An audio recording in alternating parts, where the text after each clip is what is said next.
Everybody, আমাদের next topic যে আমরা লরেন্স ট্রান্সফরমেশন পড়লাম, সেটা দিয়ে আমরা টাইম ডাইলেশনকে এক্সপ্লেইন করব। টাইম ডাইলেশন জিনিসটা একটু বুঝাই। টাইম ডাইলেশন হচ্ছে তুমি দাঁড়ায় আসো, তোমার ভেলোসিটি হচ্ছে 0, আর তোমার আরেকটা ফ্রেন্ড হয়তো রকেটে রওনা দিচ্ছে অনেক স্পিডে, কারণ অনেক স্পিডে রওনা না দিলে হচ্ছে রিলেটিভিস্টিক ইফেক্টগুলো বোঝা যায় না। ঠিক আছে, c/2 রওনা দিচ্ছে ধরলাম, ঠিক আছে, একটা হেভি স্পিডে রওনা দিচ্ছে, বা c/√2 হয়তো এরকম কিছু একটা হইতে পারে, যাই হোক ধরলাম, ঠিক আছে।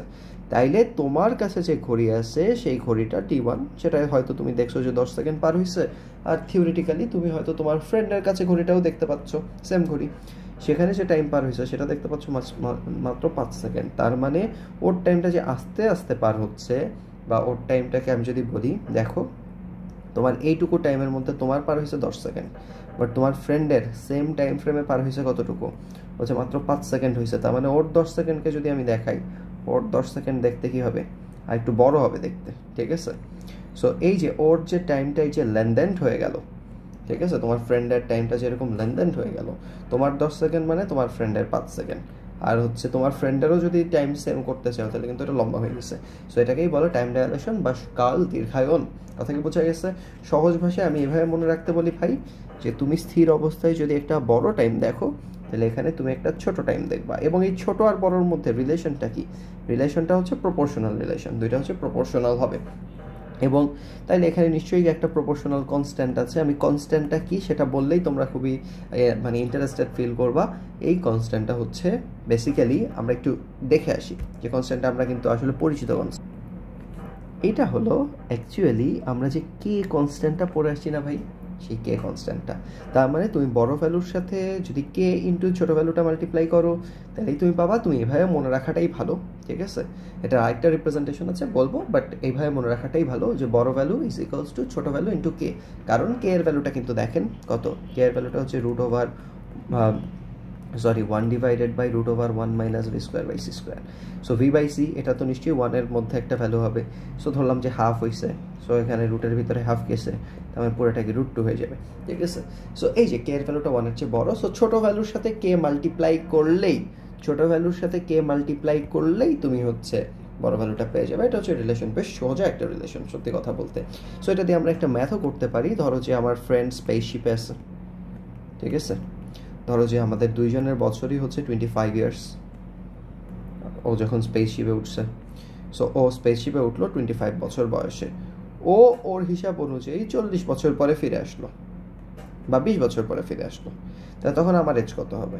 দেখো, ওর যখন 20 বছর পার হয়েছে, 20 বছর, বাট ও তো ওর টাইমটা তো ছোটো টাইম। তুমি জানো যে স্পেসশিপে যদি থাকে তাহলে কত টাইম থাকে, ছোট একটা টাইম হয়। সো 20, সো 20-এর সাথে কে মাল্টিপ্লাই করলে তারপরে আমার সময়টা পাওয়া যাবে। সো কে এর ভ্যালুটা ধরলাম হচ্ছে 2, তাহলে আমার এজ কত হবে, আরও 40 বছর বাড়বে। সো আমার এজ হবে হচ্ছে 65 ইয়ার্স হবে। ম্যাথটা হচ্ছে কাইন্ড অফ এরকমই, ঠিক আছে। ম্যাথগুলো সোজা, বাট প্রুফটা আমার একটু দেখাইতে হবে যে এই যে এটা যে আমি বললাম, সো এটা আসলে কীভাবে কাজ করে, সো সেটা আমি দেখাবো। সো চলেন আমি হচ্ছে দেখাই। সো বেসিক্যালি আইডিয়াটা হচ্ছে আমাদের দুইটা রেফারেন্স ফ্রেমে হিসাব করতেছি। আমার একটা ঘড়ি রাখছি হচ্ছে আমার রেফারেন্স ফ্রেমে XYZ রেফারেন্স ফ্রেমে, আর আরেকটা ঘড়ি রাখছি হচ্ছে X prime Y prime Z prime reference ফ্রেমে, এবং দুইটা ঘড়ি আমি বলতেছি ডিফারেন্স বেড়ে যাচ্ছে। সো যদি আমি জাস্ট T1 আর T2 দিয়ে ধরি, পরবর্তীতে হচ্ছে আচ্ছা T1 T2 দিয়ে না, আমার হচ্ছে T1 T2 T3 T4ও লাগবে। এটার রিজনটা বলতেছি। ধরো যে কোনো একটা ইভেন্ট শুরু হয়েছে, দুইটা রেফারেন্স ফ্রেমেই তুমি হচ্ছে স্টপওয়াচ দিয়ে কাউন্ট করতেছো। তাহলে এইখানে মানে ইনিশিয়াল টাইমটা পাইলা T1, এখানে শেষ টাইমটা পাইলা হচ্ছে T2, মানে ঘড়িতে হিসাব করলাম। আর এখানে তাহলে T1 প্রাইম আর T2 প্রাইম, আমি 3 আর 4 ইউজ না করে প্রাইম দিয়েই চালাই দিলাম, ঠিক আছে। তাহলে দেখো এইখানে যে টাইমের যে ডিফারেন্সটা ডেল্টা টি, ঠিক আছে, এটাকে বলা হয় হচ্ছে টাইম টি বলা হয়। সো এটা হচ্ছে T2 থেকে জাস্ট T1টা বাদ দিতে হবে, আর এখানে যে ডেল্টা টি সেটাকে T0 বলা হয়। কেন বলা হয় এটা নিয়ে বলতেছি। So T2 prime minus T1 prime, ঠিক আছে। আচ্ছা, সো বেসিক্যালি তাইলে দেখো এই দুটার মধ্যে একটা রিলেশন আছে। রিলেশন হচ্ছে তুমি T1-এর ভ্যালু সেটা কিন্তু T2 দিয়ে এক্সপ্লেন করতে পারো। আমরা ফর্মুলা পড়ে আসছি যে যেহেতু গতিশীল একটা জিনিস আছে, ঠিক আছে। আমরা এরকম পড়ে আসছিলাম, মনে আছে? T prime is equals to হচ্ছে K into T plus V plus plus না minus V X divided by হচ্ছে সি স্কোয়ার। আমরা বেসিক্যালি এটা পড়ছিলাম, ঠিক আছে? বা আমরা এটাও বলতে পারি তাহলে T is equals to K into T prime plus V X prime by C square, এটাও আমরা বলতে পারি, ঠিক আছে? আচ্ছা, সো আমরা পরেরটাই নিলাম, আমরা টি ওয়ানের ভ্যালুটা টি প্রাইম দিয়ে বের করবো। তাহলে দেখেন তো এটা বসানো যায় না, T one prime plus V X prime divided by C square, ঠিক আছে?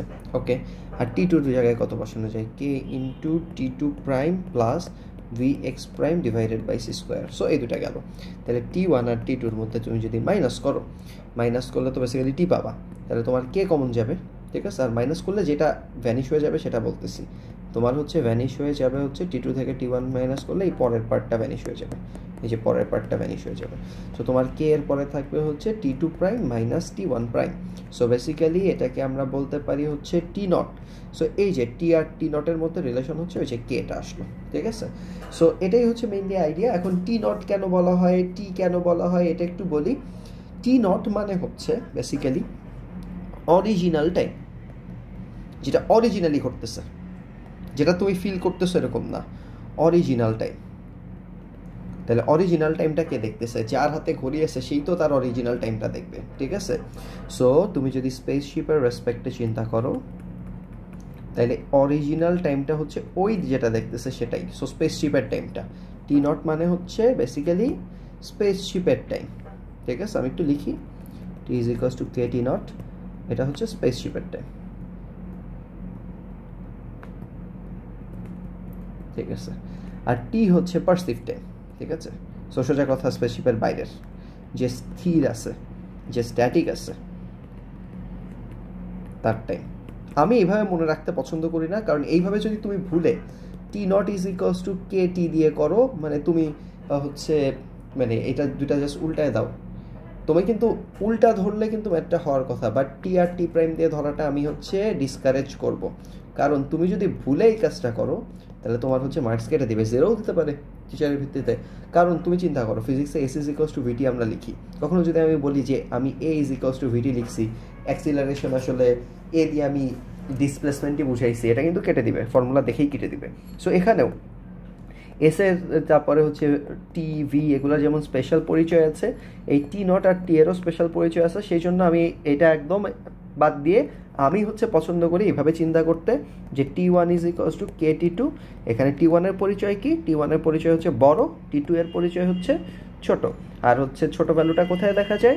স্পেসশিপে দেখা যায়। আর হচ্ছে বড় ভ্যালুটা কোথায় দেখা যায়? হচ্ছে বাইরে থেকে দেখা যায়, মানে স্ট্যাটিক অবস্থায় দেখা যায়।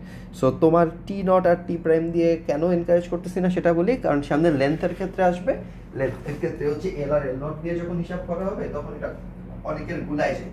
সো আমরা গুলায় যাওয়াটা থেকে রক্ষা পাইতে এই যে বড় ছোট দিয়েই হিসাব রাখলাম। আর বড় ছোট কোথায় হবে সেটা আমরা আলাদা করে মনে রাখবো, ঠিক আছে? মনে রাখাটা কিন্তু সোজা। স্পেসশিপে কি হবে? স্পেসশিপে হচ্ছে বড় হবে, সরি ছোট হবে, ঠিক আছে? আস্তে আস্তে টাইম যাবে। আর হচ্ছে বাইরে স্ট্যাটিক অবস্থায় হচ্ছে এটা বড় হবে। সো এইভাবে মনে রাখাটা আমি সাপোর্ট করি। সো এইভাবে মনে রাখতেই আসলে হবে আমি বলবো, কারণ হচ্ছে টি আর টি নট দিয়ে করলে অনেক ম্যাথে একটু গুলায় যায়, আমি পার্সোনাল এক্সপিরিয়েন্সে বলতেছি। সো এটা আমরা অ্যাভয়েড করবো। সো আমরা এর পরের ভিডিওতে লেন্থ নিয়ে আলোচনা করবো।